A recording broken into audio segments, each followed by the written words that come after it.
Hello, one and all, and welcome back, yes back, to the Great Unknown Audio Show with me, your illustrious host and most appropriate face for radio, Maxim Jennings. And it's been about, 4 days since I spoke to you last. Quite a bit has happened. We had our final day in Exmouth, which was really fantastic, quite cost effective to be honest with you. I went to a number of different reefs in and around Exmouth and Cape Range National Park.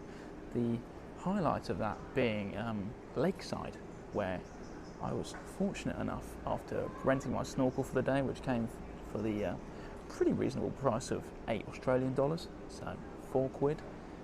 I went into 3 different bays to see what aquatic life was kind of hanging around, as there are sanctuary zones where there's no fishing allowed, and only snorkelers and swimmers allowed in those certain areas. So that's perfect for people like me, although I didn't have any flippers. I just had a snorkel, and in true Maxim Jennings fashion, I picked a snorkel that, even though I'd put it as tight to my head as humanly possible, it was almost tightening the pressure around my forehead so that my head was about to explode. Water still managed to get into the eye part, so every 15 minutes or so, as I was kind of half swimming, half kind of crawling across the water,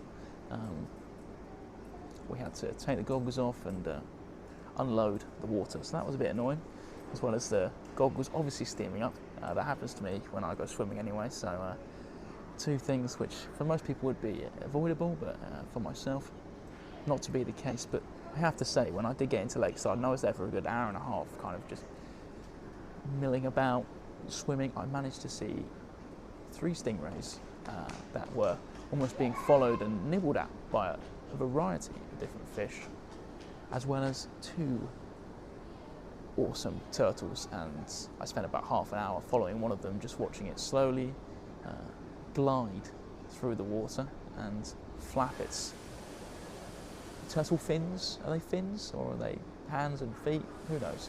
I can't remember what they're called, but they are just so smooth, so elegant, and watching them ascent to get their breath every minute and a half or so with such ease, literally just bobbing their head out for about 15 seconds, it really made my day. So that was fantastic.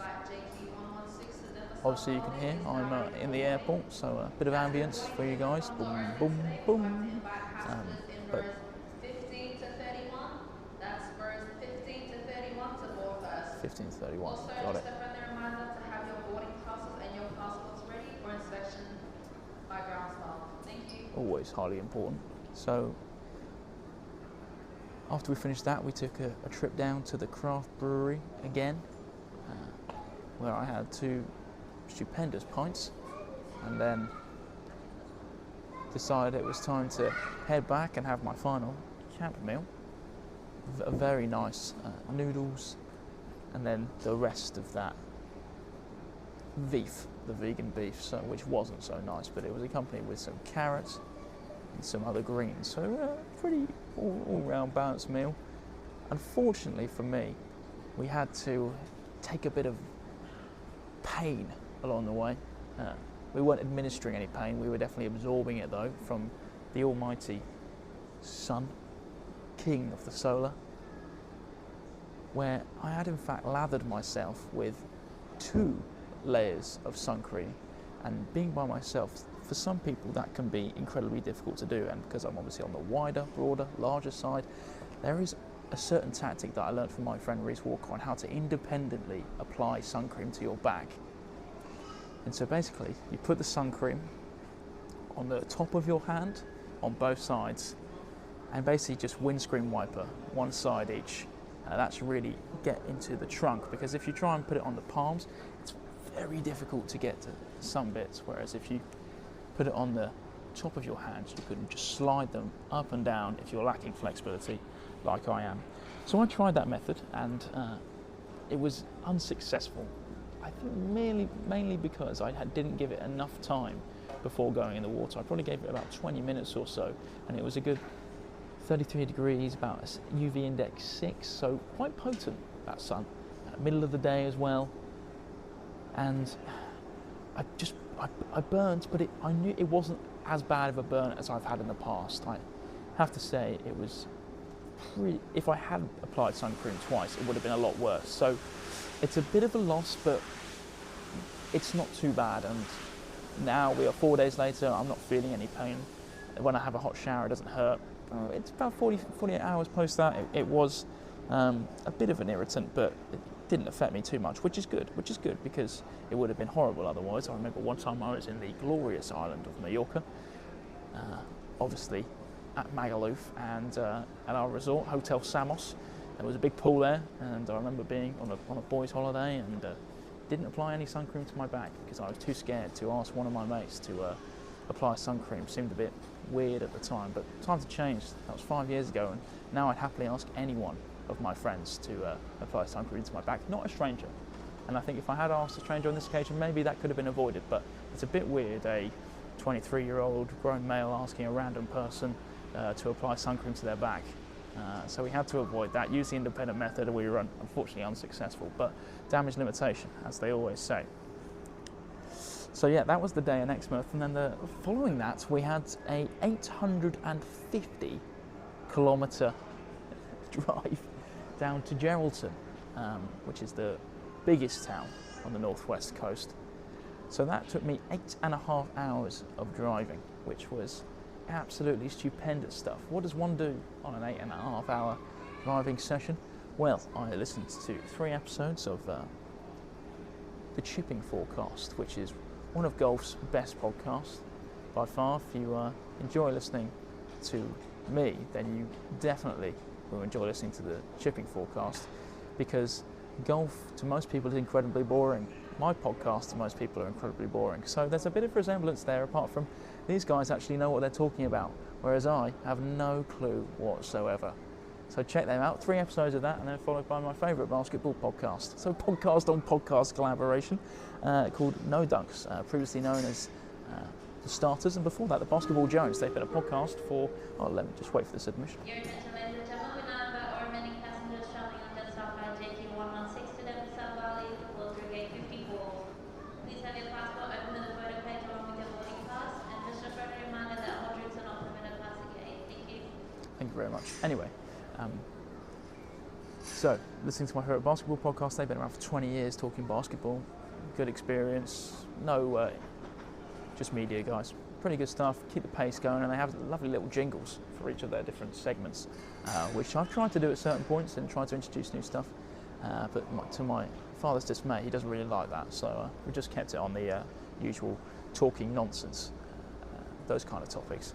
So that's what you do for 8 hours when you're driving. I stopped, got coffee, got a large chips, obviously, for the last time, before heading to Geraldton, and we arrived at about 7 p.m, which it was dark. The last hour and a bit it's sketchy because the wildlife, they weren't as prominent in this part of northwestern Australia. The main problem was the moths, that they kept just flying into my windscreen and just causing blotches to appear, and it was really difficult I couldn't really wipe them off because it would just almost smidge them all over my windscreen, which would have made it worse. So we had to deal with it, have a bit of an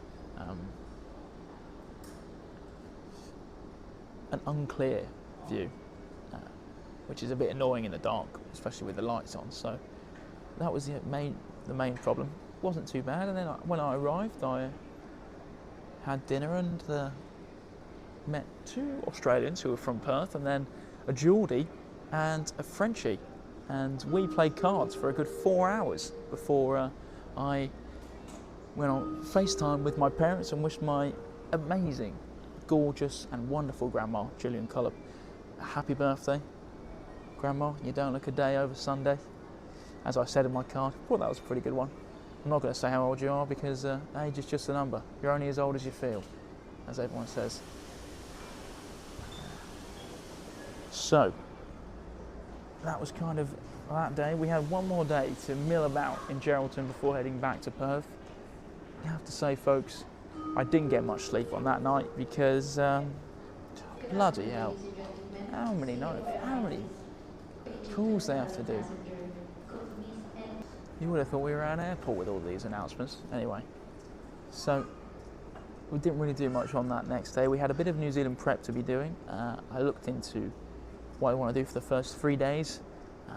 I'm going to do the Alpine Crossing, which is probably the most infamous one-day hike in New Zealand, where you go across various terrains and end up walking across Mount Doom. So that is going to be absolutely fantastic. That's going to be on day 3. That's just a little snippet of what we got to come for this little week I've got in a camper van, in a spaceship, they're calling it. So that should be fun.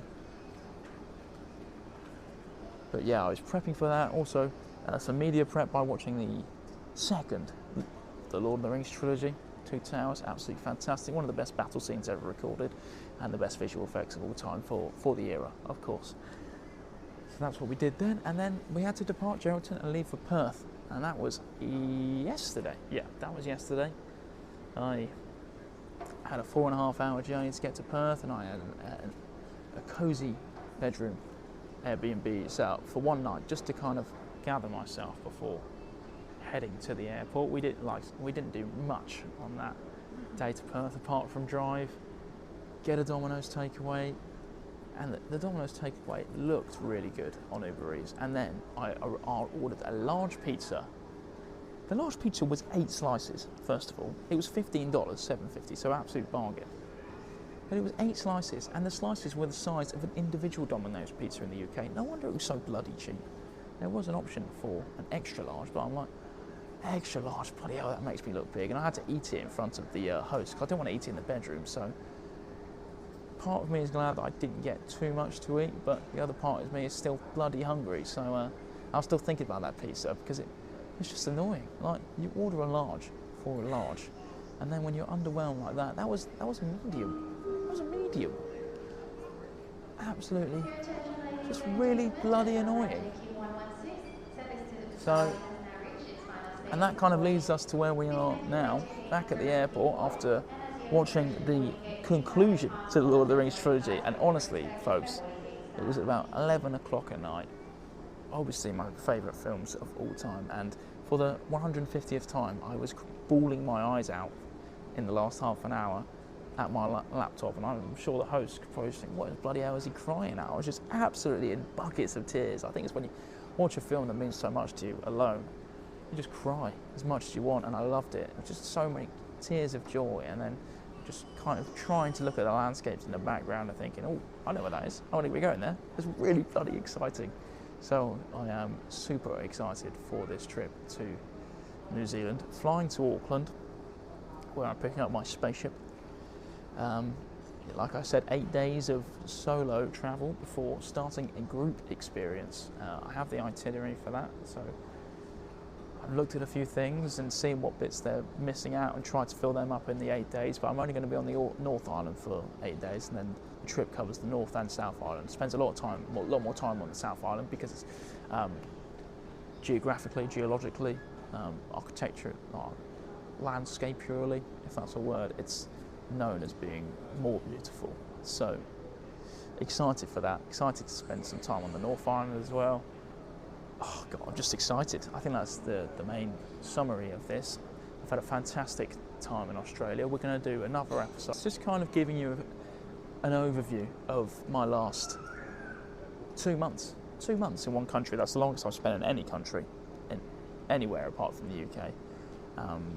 What a fantastic 2 months it's been, filled with so much variety, lots of eating, drinking, complaining. But for now, folks, thank you so much for listening. I hope you stay with me for what should be the most exciting 3 weeks of my life. I say that pretty much about every experience, but I think this might top it. And yeah, goodbye.